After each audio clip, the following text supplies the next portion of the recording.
우리 여러분 주변에 보면은 제가 말하지 않아도 벌써 이렇게 머릿속에 떠오르는 사람 있죠. 가족들 가운데도 유익한 사람이 있고, 또 때로는 있으나 마나 어떤 사람들 가운데는 가족들을 해치는 수야 많지는 않겠지만은 간혹 가다가 뉴스에 보면은 그런 사람도 있죠. 어떤 사람이 회사에 들어와서 회사에 유익을 끼치는 사람이 있어요. 그런 사람들은 보물이죠. 그리고 그런 분들은 좀 오래오래 회사에 계시면은 얼마나 좋을까, 그런 생각들을 아마 구성원들이 하게 될 겁니다. 물론 이제 너무 잘해서 시기하거나 질투하는 사람도 있지만은 그 무슨 상관입니까? 누가 뭐라고 하든지 유익한 사람이 분명히 있습니다. 가만히 보면은 교회 안에도 그렇습니다. 유익한 사람들이 계십니다. 교회에 제가 머리에 이렇게 스쳐 지나가는 수많은 선배, 성도들, 먼저 간 분들, 그리고 이사 간 분들, 떠난 분들을 제가 회상을 해봅니다. 참 그분들 가운데도 우리 교회 위해서 유익한 분들이 많으셨죠. 성가대 발전을 위해서, 교회 학교를 위해서, 또 교회당 건축을 위해서, 또 교회 미래의 사역을 위해서 참 많은 유익한 분들이 계셨습니다. 여러분은 잘 모르시겠지만은 2020년 코로나가 막 시작되었을 때 예배 인원이 확 줄었습니다. 나라에서도 그렇게 권고했고 성도들도 여전히 두렵기도 하고, 워낙 뉴스에서 100명만 나오면 큰일 난다라고 이렇게 뉴스에 막 이렇게 떠들어댈 때니까 성도들도 조심하죠. 그런데 인원만 줄은 것이 아니라 교회 재정도 상당히 압박을 받을 때가 있었습니다. 그런데 뜻밖의 어떤 분이 1,000만 원을 헌금을 하는 거예요. 또 그 다음 달에 또 1,000만 원을 다른 분이 헌금을 하시는 거예요. 저는 여러분이 아시지만은 교회 어렵다 한 번도 말해본 적이 없어요. 그리고 헌금을 해야 됩니다 라고 말한 적도 없어요. 그런데 이분들이 알아서 교회가 얼마나 어려울까요 이러면서 헌금을 한 거예요. 우리 교회는 그나마 견딜 수 있지만은 여러분 상가교회들, 그때 막 월세가 내기 힘들 때 아닙니까? 그 다음에 작은 교회는 더 이 전염이 빠르다 그래가지고 성도들이 거의 모이지 않을 때였어요. 그러니까 우리 주변에 지방회건, 총회건 간에 참 교회들이 월세를 못 내가지고 어려운 교회들이 많았거든요. 그런데 그때도 어떤 성도가 그러시는 거예요. 목사님, 제가 작은 돈이지만은 우리 지방회 혹은 목사님 주변에 어려운 교회를 좀 도와주십시오 그랬던 거예요. 그 대신 본인이 이름은 밝히지 말고. 그래서 사실은 우리 주변에 여러 교회에 월세 지원을 했어요. 여러분 참 유익한 성도들이 많이 계십니다. 교회가 어려울 때마다 이렇게 헌신하는 분도 계시고, 그리고 제일 유익한 분들은 뭐니 해도 앞장서서 예배하는 분들이죠. 다들 어렵다 힘들다 할지라도 예배합니다. 꾸준히. 그리고 기도하는 자리를 놓치지 않죠. 정말 교회에 유익한 분들이 아닐 수 없습니다. 제가 사당동에서 목회를 하게 되었습니다. 30살에 교회를 개척했어요. 그리고는 한 4년, 5년쯤 지났을까요? 여전히 교회가 약합니다. 그리고 그때에 교회당이 이제 교회당을 팔게 되었고 아래 상가로 이주를 해 가게 되었습니다. 그때에 저 역시도 봉사하고, 예전에 우리 화면에서 보듯이 목사님들이 옛날엔 다 그랬지요. 먹을 것이 없어요. 그리고 실은 목사가 먼저 앞장서지 않으면은 성도들 따라오질 않는 거예요. 예배 시간에 늦는 분들이 태반이었고요. 헌신 예배를 드린다고 하는데도 제대로 몰라요. 그래가지고 아무렇게나 옷을 입고 헌신 예배를 드리는 거예요. 그리고 이제 점심을 식사를 하잖아요. 그러면은 당신들이 할 줄 모르는 거예요. 그리고 와가지고는 사모님 왜 밥을 안 해놨어? 왜 이렇게 화장실이 지저분해? 왜 이렇게 예배실을 잠옷실에 먼지가 있어? 타박하는 분들이 계셨어요. 이분 잘 몰라서 그런 거지요.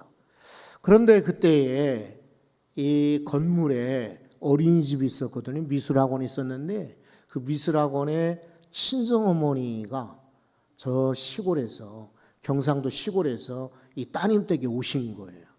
오셔가지고 새벽기도부터 우리 교회를 나오시죠. 왜냐하면 그 위에 우층에 살고 계시기도 하고 또 와서 보니까 기가 막히신 거예요. 이분 생각에. 목사라고 젊은 목사가 있지 젊은 사모가 있는데 성도들은 안내도 잘 못하고 예배 시간에도 늦고 성가대라고 몇 명 있는데 성가 연습하기 전에 껌을 딱딱 씹는 거예요. 자리에 앉아서. 그러니까 이분이 오랫동안 교회 생활한 권사님이신데 이 교회 보니까 참 기가 막히다.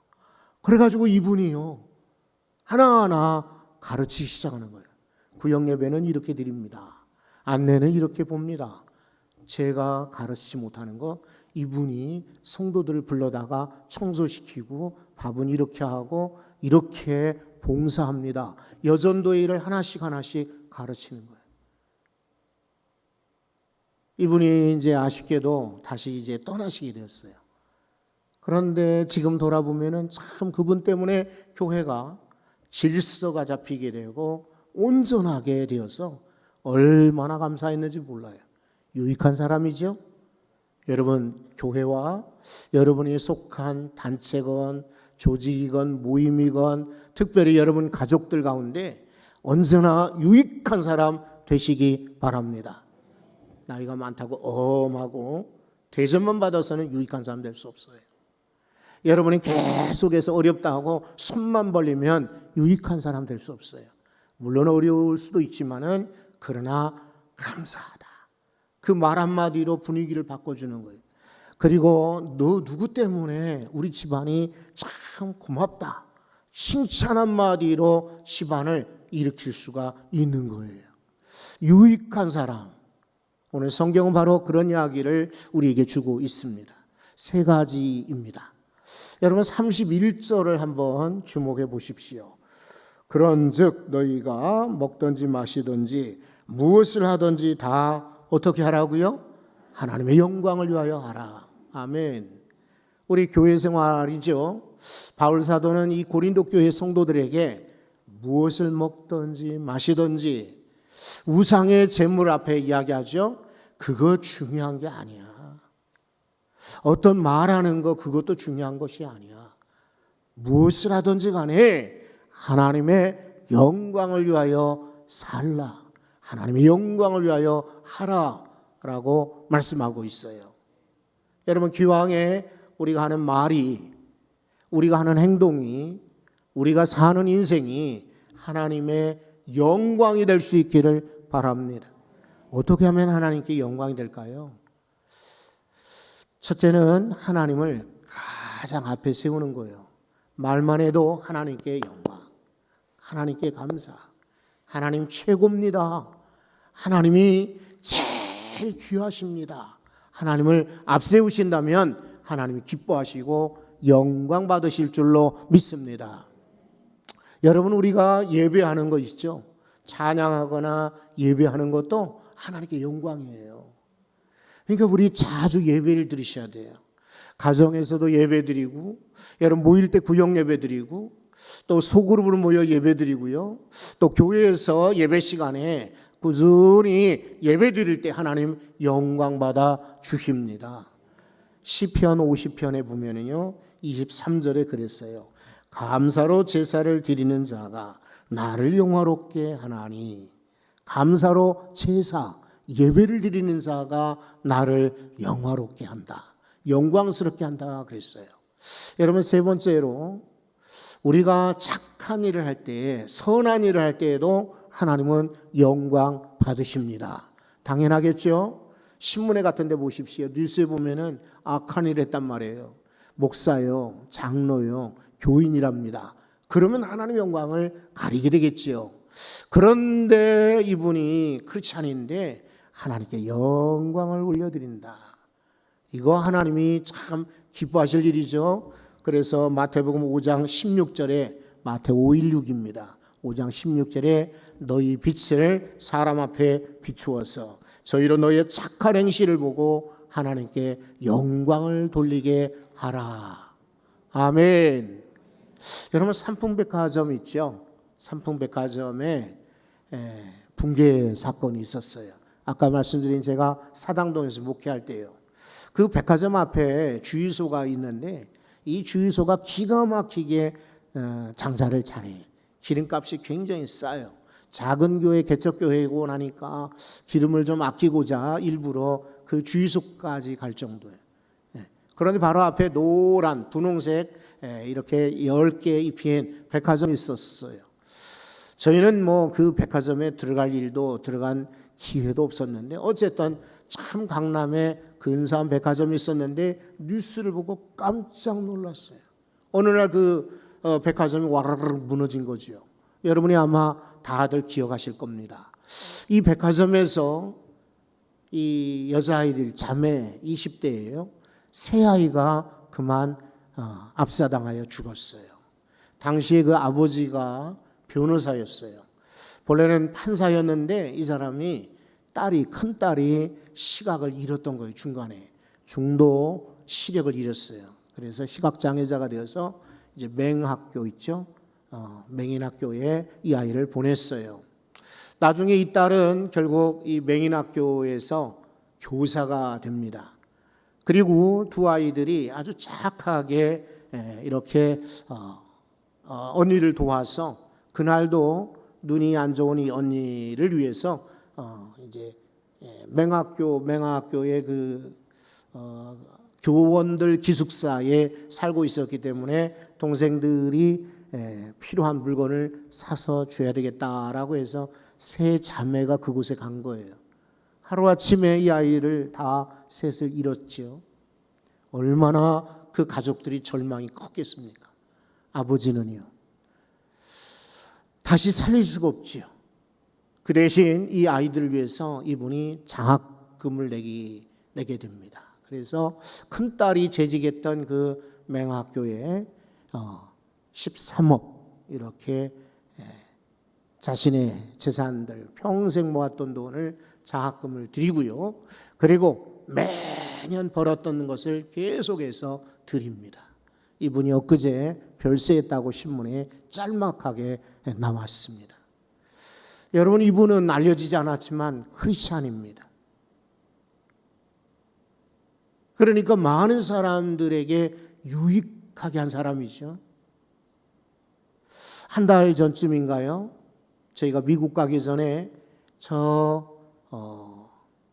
이대병원, 서울병원이라고 저쪽에 발산동 쪽에 병원이 새로 생겼죠. 이곳 장례식장에서 우리 교단에 목사님 두 분이 계신데 세 분입니다. 세 아들을 둔 물레동 교회 원로 장로님께서 돌아가셨습니다. 그래서 조문을 갔습니다. 앉아서 기도하고 이렇게 대화하는 중에 이 큰 아드님이 이야기를 합니다. 제가 여쭤봤죠. 아버님은 어디로 모시게 되었습니까? 라고 여쭤보니까 큰 아드님이 그러시는 거예요. 우리 아버지는요, 시신기증을 하셨습니다. 벌써 10여 년 전에. 그래서 그 병원에, 이대병원에 시신을 기증하게 되어서 그 병원에서 장례를 치르게 됐다는 거예요. 제가 돌아서서 그 어머니를 만났지요. 어머니 손을 잡아 드리고는 귀한 일 하셨어요. 참 귀한 일 하셨어요.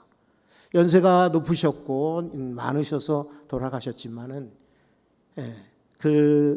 먼저 제가 조문을 갔더니 마침 물레동 교회에서 감찰의 주관으로 예배를 드리더라고요. 담임 목사이신 양중기 목사님이 이렇게 설교를 합니다. 우리 장로님은 당회를 하던 교회 이야기를 하던 말씀이 없으셨어요. 그 대신 칭찬을 참 많이 하셨어요. 이렇게 말씀하시더라고요. 여러분, 이분이 원로 장로님쯤 되었고 오랫동안 장로 역할을 하셨으니 아마 하실 말씀이 왜 없었겠어요. 게다가 아들 셋을 다 튼튼한 그런 목회자로 키웠으니 아마 할 말도 많겠죠. 그런데 말씀이 없으셨어요. 그리고 참 칭찬을 많이 하셨어요. 후배 목사님이 그런 얘기를 하더라고요. 그리고 큰아드님이 우리 아버지는 이렇게 병원에 시신을 기증하셨어요. 여러분 어때요? 유익한 사람 아닙니까? 자기 욕심을 따라 사는 사람 얼마나 많아요? 조금만 마음에 들지 않으면은 그냥 이제 내일부터 총회가 있어서 저는 며칠 전부터 기도하고 있어요. 우리 이번 총회는 좀 조용히 은혜 가운데 지나가면 좋겠다. 물론 그렇게 되리라고 믿어요. 그냥 간혹 가다 보면은 별 얘기 아닌 거 가지고 막 이렇게 소리 높이는 분들이 종종 있거든요. 그런데 유익한 사람은 어떤 사람이에요? 말없이 도리어 총회를, 교회를, 그리고 사랑하는 성도들을 유익한 사람. 여러분 이게 하나님께 영광이죠. 32절을 한번 보십시오. 어떤 사람이 유익한 사람인가? 유대인에게나 헬라인에게나 하나님의 교회나 거치는 자가 되지 말고. 자, 고린도 교회는 초기에 사도 바울이 개척을 했죠. 유대인들을 먼저 만나 복음을 전합니다. 그리고는 그 주변에 헬라인들에게, 헬라인들은 바로 그리스 사람들을 말하죠. 이 사람들에게 복음을 전했어요. 그러니까 처음에는 유대 공동체가 세력이 컸다가 나중에는 헬라인 공동체가 커지게 됩니다. 그러나 여전히 유대인들은 유대인들의 자존심 그리고 자기들이 선민의식을 가지고 있습니다. 그리고 사실은 이 교회가 시작된 것은 우리 때문이 아닌가 하는 그런 마음도 있었겠죠. 그러니까 헬라인들이 들어왔을 때에 처음부터 마음을 열질 않았습니다.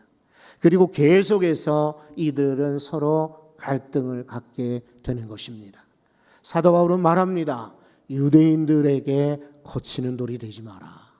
인정하고 칭찬하고 그리고 그들을 예우해 주어라. 그리고 헬라인들을 향하여서도 말합니다.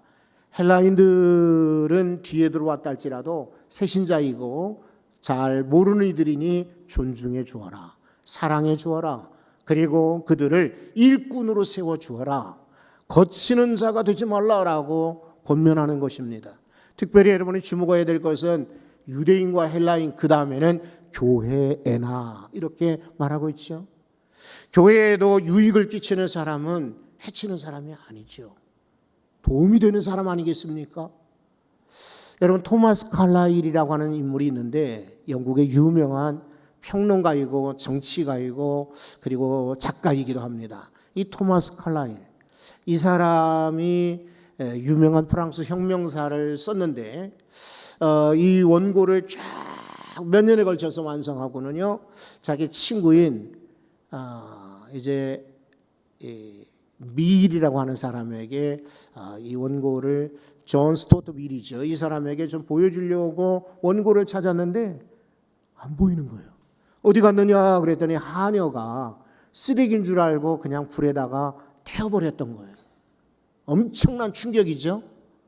기가 막힌 일 아닙니까? 몇 년에 걸쳐서 원고를 다 썼는데 지금처럼 무슨 저장 장치가 있는 것도 아니고 이 원고를 그냥 하녀가 글을 잘 모르니까 쓰레기인 줄 알고 태워버린 거예요. 너무 충격을 받아서 한동안 이제 식사도 못하고 좌절했죠. 하지만 이 사람이 지나가다가 벽돌을 쌓는 건축 현장을 보게 됩니다. 가만히 보니까 이 벽돌공이요. 벽돌을 쌓다가 이렇게 쳐다보고 삐뚤어졌다. 이게 마음에 잘 안 든다. 이 벽돌이 여기에 어울리지 않는다 그러면 떼버리는 거예요. 그리고 세면도 걷어내고 그리고는 또다시 벽돌을 다시 다듬어서 올려놓고, 그리고 또 이렇게 보니까 또 한참 쌓아 올리는 듯 싶었는데 조금 지나면 또 이렇게 좌우로 보더니 마음에 들지 않는다고 허물어 버리고 새로 쌓는 거예요. 이 칼라일이라고 하는 사람이 그 벽돌공을 보고 자극을 받습니다. 그렇지, 내가 한번 원고를 썼는데 이것이 불태워졌다고 그래서 포기하면 안 된다. 그래 돌아오자마자 다시 시작하게 됩니다. 그래서 얼마 못 가서 다시 완성을 했는데요, 예전에 초고 처음 썼을 때보다 훨씬 더 자료의 양도 그리고 내용도 아주 풍성한 역작을 만듭니다. 지금까지도 유명한 책이 바로 프랑스 혁명사입니다. 사람이 한번 실수했다고 다 끝나는 것이 아니지요. 얼마든지 고치고 수정하면은 더 잘 될 수가 있는 것입니다. 혹시 여러분들 가운데 실패했다, 누가 나에게 해를 끼쳤다, 내가 병에 걸렸다, 내게 사고가 있었다 할지라도 거기서 포기하지 말고 다시 쌓아 올릴 수 있기를 바랍니다. 그런데 어떤 사건은 내게 거쳐 걸려 넘어지게 하는 거침돌이 될 수도 있지만 어떤 돌은요 디딤돌이 됩니다. 저 청계천 이렇게 보면은 내가 있잖아요. 내 보면은 다리도 있지만은 중간에 돌을 이렇게 나눴어요. 물에 들어가지 않아도 이 돌만 딛고 갈 수 있도록 돌을 만들어 놓은 거죠. 물론 청계천 조성하니들이 그렇게 만들었지만 옛날에 청계천에 이런 돌다리가 있었다는 것을 아마 고증을 통해서 이렇게 그대로 만들어 놓은 거죠. 그냥 건너려면은 다 물에 첨벙첨벙 빠지겠지만 돌을 저렇게 놔뒀기 때문에 건널 수가 있는 거지요. 여러분, 똑같은 돌이지만 넘어지게 하는 돌도 있고 누군가가 나를 딛고 더 잘 되는 돌이 될 수가 있는 거죠. 여러분은 거침돌입니까? 디딤돌입니까? 나 때문에 상처받고 나 때문에 아파하고 나 때문에 괴로워하고 나 때문에 넘어진다면 우리는 회개해야죠. 그러나 바라기는 여러분이 다 디딤돌이 되십시오. 그래서 우리 초기의 목사님이 이렇게 좋은 터전을 마련해 놓음으로 우리 후배들이 이렇게 예배당을 건축하는 것처럼 여러분들이 디딤돌이 되시기 바랍니다. 아마 여러분이 눈물로 희생하고 헌신했던 것들이 지금은 모르지만은 다른 사람에게는 여러분을 통해서 더 잘 되는 디딤돌이 될 줄로 믿습니다. 세 번째는 33절입니다. 33절에 말합니다. 나와 같이 모든 일에 모든 사람을 기쁘게 하여 자신의 유익을 구하지 아니하고 많은 사람의 유익을 구하여 그들로 구원을 받게 하라. 세 가지입니다. 이 말씀을 한번 그대로 보십시오. 많은 사람을 기쁘게 하라. 속상하게 하지 말고 슬프게 하지 말고 괴롭게 하지 말고 기쁘게 하라.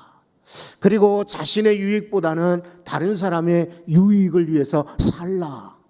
우리 아까도 말씀드렸죠. 다른 사람의 유익. 세 번째는 모든 사람으로 구원을 받게 하라. 여러분, 우리가 사는 목적이 많지요. 그러나 주님이 이 땅에 오신 목적도 그렇고 하나님이 우리를 이곳에 보낸 목적이 있어요. 이게 무엇입니까? 많은 사람이 구원을 받게 하는 것입니다. 어렵죠. 하지만 구원 사역을 위해서 우리는 부름을 받았습니다. 여러분의 모습을 통해서 많은 이들이 구원받을 수 있기를 바랍니다. 여러분의 헌신을 통해서 많은 이들이 구원받을 수 있기를 바랍니다. 체육관이나 경기장, 여기 도움 경기장에 가보셨나요? 관중이 꽉 차 있을 때 텔레비전을 보는 거하고 다릅니다. 현장의 분위기가 있어요. 현장의 냄새가 있어요. 현장의 소리가 압도합니다. 저 6월 3일 날도 상암 경기장에서 우리 크리스찬들이 모일 거예요. 다른 교회는 모르지만은 전 우리 성도들에게 꼭 이 체험을 좀 가졌으면 해요. 예전에 여의도에서 혹시 은혜 받았던 그런 체험이 있거든. 한번 그런 분들은 다시 한번 체험하십시오. 예전에 그런 체험이 없다면 이번에 모처럼 내 인생에 언제 다시 올지 모르는 이 복된 기회에 한번 체험해 보십시오. 구원 얻게 하는 일입니다. 구원받게 하는 일이에요. 이 귀한 일에 유익한 사람 되셔서 하나님께 영광, 다른 사람에게 디딤돌, 그리고 모든 사람을 구원하는 주의 백성들 되시기 간절히 축원합니다. 거룩하신 하나님.